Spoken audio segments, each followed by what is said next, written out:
Okay, so let's get started. Hi, welcome back to the channel. I'm Amber Bateman, licensed professional counselor, and today I'm joined by my husband, Greg. Super excited to have him here. We're celebrating our 10th anniversary. Yay!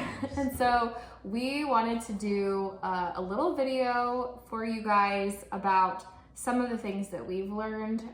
We have not had always a super easy relationship. I think like most couples, we've had our ups and downs and our struggles, and we want to share kind of one of the top things that we have learned, one of the top strategies that we've learned. And so yeah, we're excited to do that. Anything you want to say in the opening? No, I don't think so. Okay, so Greg is going to start us out about this tip. Yeah, so one of the things that I've found the most helpful is essentially kind of like a formula for communication. And for me, it helped me to actually write it down. So I actually have these tiny little pieces of paper where I wrote down a fill-in-the-blank type formula where we can walk through, you know, this. And specifically, I can go to this little sheet and fill it out like, you know, I don't know, like I'm in school. But yeah, this fill in the blank is kind of challenging, but basically the format is I'm feeling blank because of blank. Would you be willing to blank? And let's talk a little bit about like an example. So Yes. For an example, let's say I feel, or a bad example would be, I could say something like, you're never grateful for anything I do.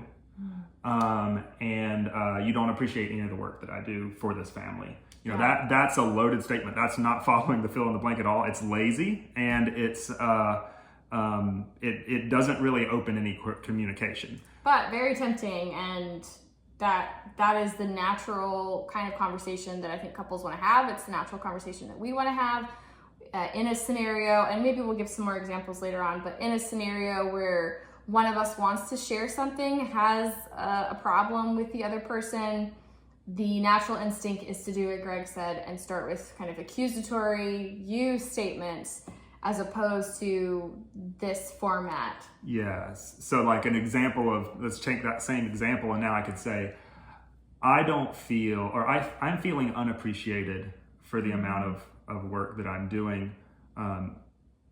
Would you be willing to just say thank you more often, you know, especially when you see that I'm doing something that's hard, you know? Yes.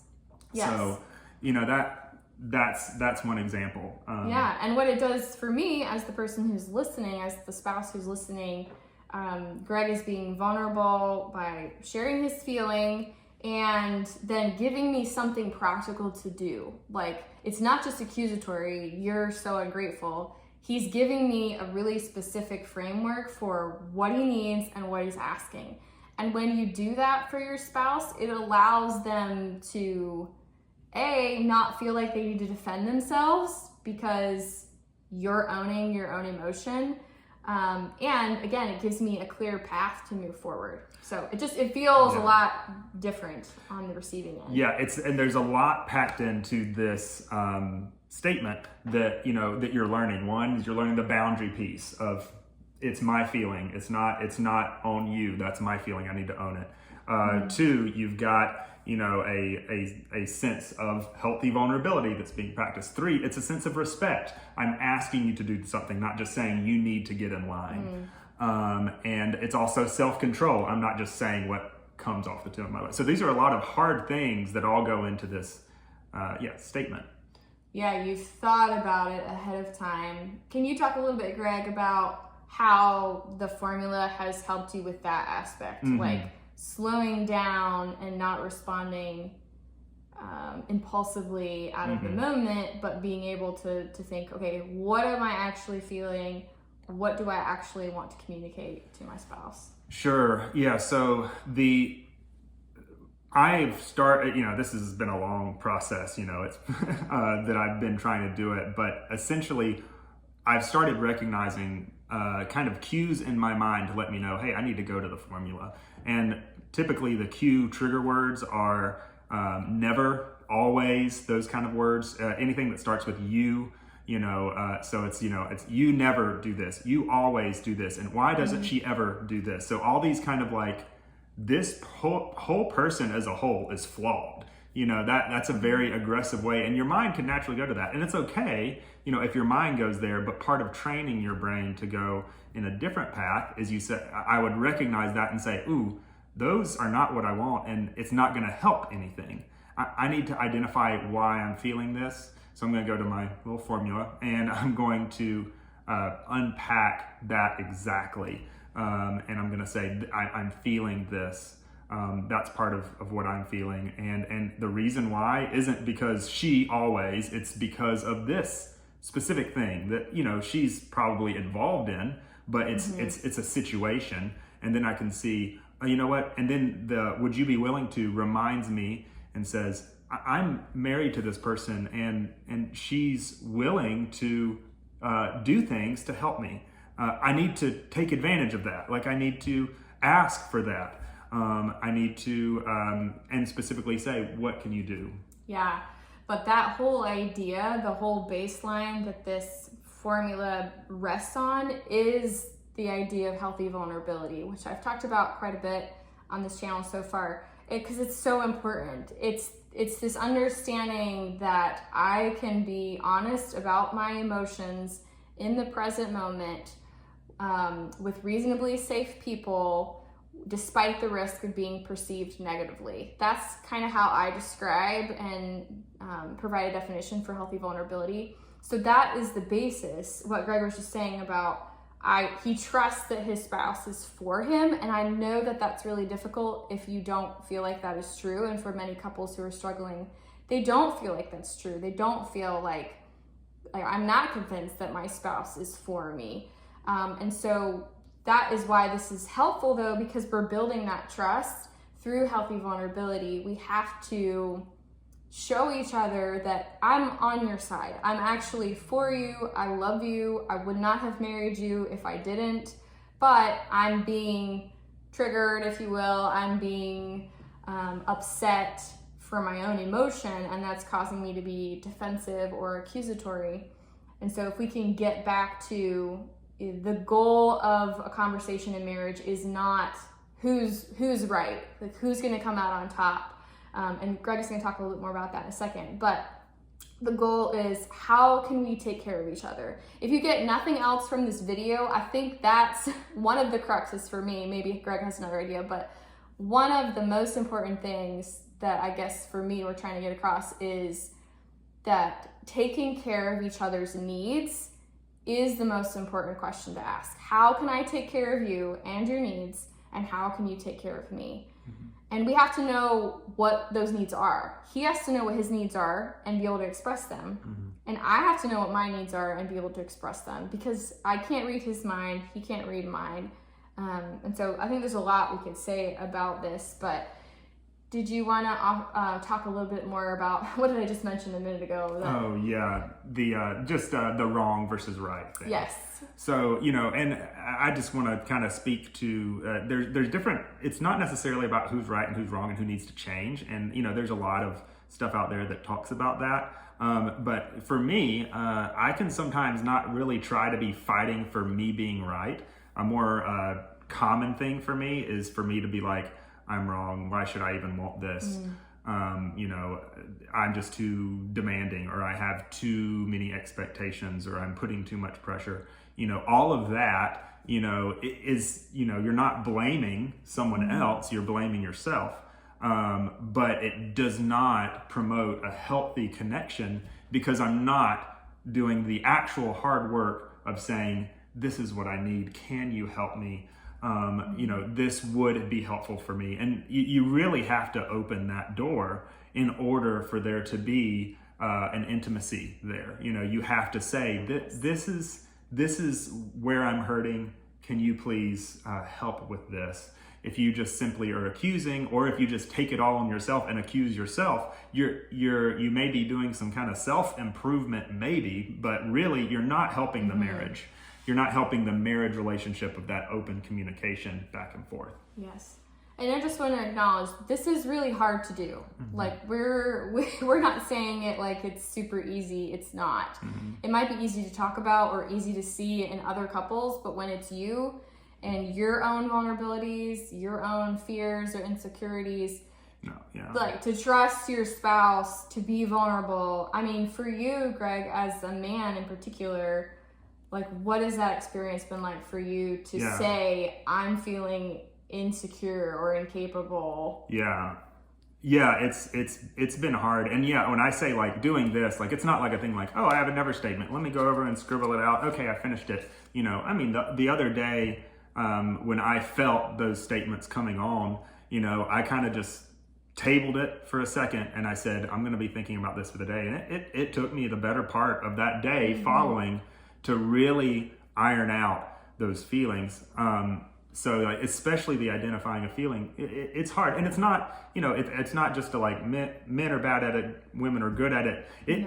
A woman can get pretty lazy and be pretty accusatory too. Yes. So it's like, it's more of a kind of, are you being lazy or are you going to try hard? And, and it is a hard fill in the blank if there ever was one. So. Yes, for sure. The anger piece, I agree that men and women can both have a hard time identifying the feeling. And I think both of them can struggle. When I have tried to introduce this topic to couples in therapy, one of the things that comes up, one of the blocks is that anger is the primary emotion. So male or female, if a lot of couples will try to fill in the blank, then they'll say, okay, I feel infuriated and frustrated that you are so dumb. Can you please fix that and not be so dumb? Or whatever it may be. That's the temptation. And I think a lot of couples go into this and they're like, how is this going to be helpful? Like, I'm mad and I need you to not be ridiculous. So what would you say to a couple who is at the early stages of trying to figure this out? Yeah, that's a good question. So I would say that getting into the anger feelings, which is anger, infuriated, irritated, frustrated, like all those are angry, like variants of angry. And I would say feel free to put that one in there, but it can't be your only feeling. You want to say something like, I am, angry and overwhelmed that you're not cleaning up around the house, or I am, irritated and sad that we don't spend as much time together, so there's some extra owning. There's another way, this thing, we didn't invent it. Gottman came up with it, and he actually puts a need piece in there. He says, I'm feeling blank because I need blank. Would you be willing to blank? And I really like that model because it kind of counters the anger. Because if you're like, I feel angry because I need, it kind of makes the anger one a little bit harder. It makes that blank a lot harder when you're expressing a need. As opposed to vulnerable. And I think that's the key. This is not meant to be like a demanding contract. Like, okay, here's what I need from you. Like, deal up. It's a posture of vulnerability that's saying, I really do need you.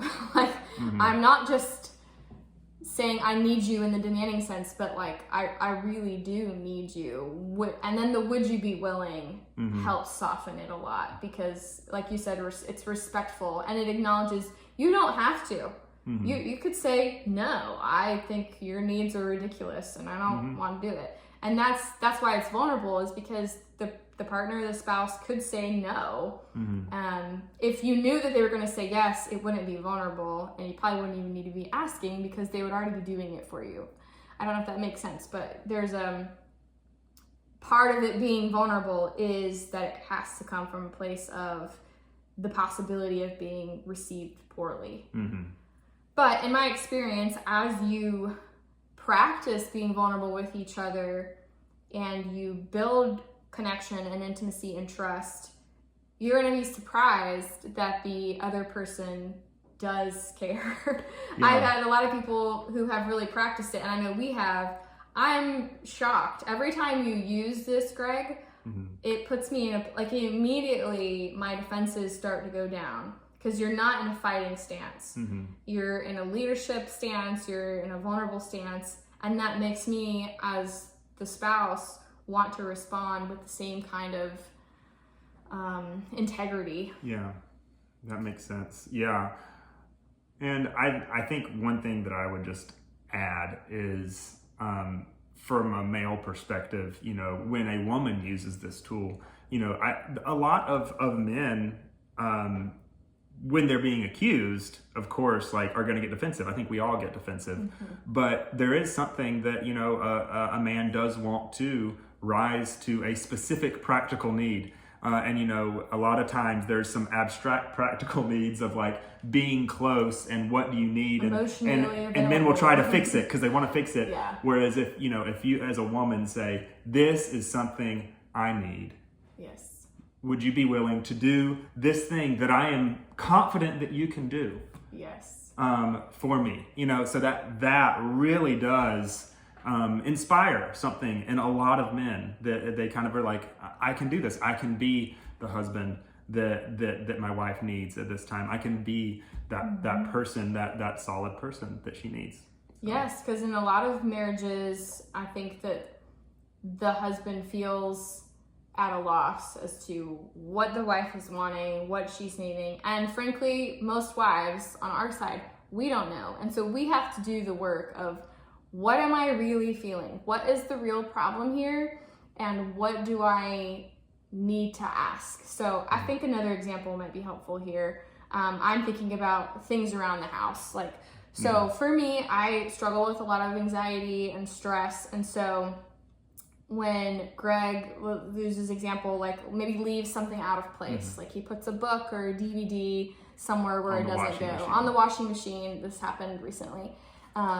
And my immediate reaction is to want to go, why are you so disorganized? You know that it bothers me. Why are you putting DVDs on the washing machine? It's not where it goes, right? I want to go to accusatory. I want to go to demanding, to irritation. Mm-hmm. But if I can pause and go to this formula and really go, okay, wait, what am I feeling? Why do I care? Like, why is a DVD on the washing machine a problem? And if I really go down deep, it's because I'm feeling stressed, I'm feeling overwhelmed. Maybe we have to go somewhere and the DVD on the washer is just like a little thing that's throwing me off. But that's really my deal, right? Like, that's really my problem. And I know that it's hard as a spouse to own that, because we feel like, I wouldn't have this problem if you were more disorganized, if you were this, if you respected me more. But really, in this case, like, Greg does not put things out of place to bother me. Like, I have to trust his heart that he did not marry me with the intention of making my life hard. Like, I know for a fact that that's not his intention. And so to take that scenario and go, okay, this is actually about me.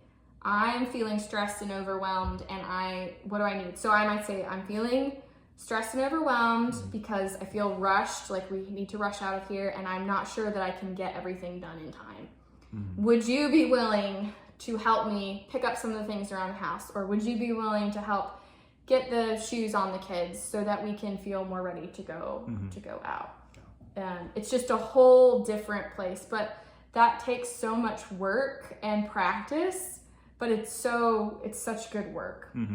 So anything else, Greg, that we want to say? I feel like we could talk about this for a long time, but is there anything that we missed in terms of like emotion and vulnerability? We talked about, I love what you said about picking another emotion. If you're going to do anger, you can do anger, but do something else that's a little bit deeper, because anger is kind of the first top layer emotion, but it's usually not the real one. Usually underneath, there's sadness, there's hurt, there's fear.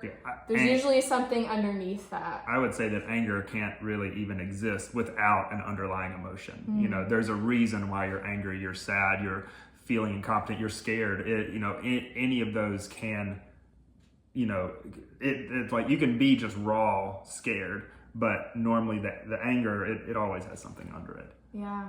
So identifying those emotions, describing the situation. I think you were saying that making sure you're doing the because of, like because of the situation, and trying to avoid because you.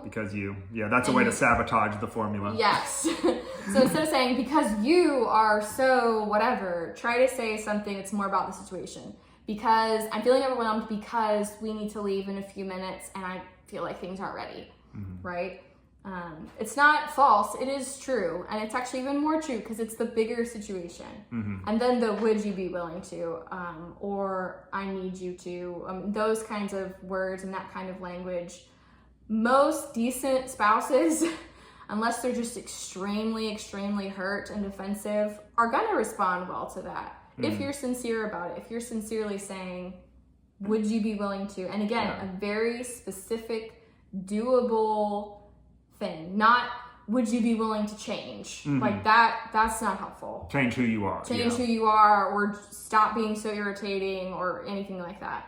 But a specific, so in that moment for me, it was, would you be willing to help make sure the kids have their shoes on, right? Like it's doable, it's specific. And for you, in the earlier example that you used, I can't even remember what example you were using, but like there was being grateful. Being grateful, yes. He was asking me to just express my gratitude. Okay, I can do that. It's very clear, it's very doable. Yeah. So yeah, I hope this was helpful to you guys. Was there any other things you wanted to share with it? No, not that I can think of. Okay, let us know in the comments below if you enjoyed this video, if it was helpful, and then whatever questions you may have. I know we kind of covered a lot of topics in this one formula, but it is super helpful. I'm going to put it in the notes of the description. So let us know if you have any questions and we will try to address that for you. Thanks for watching.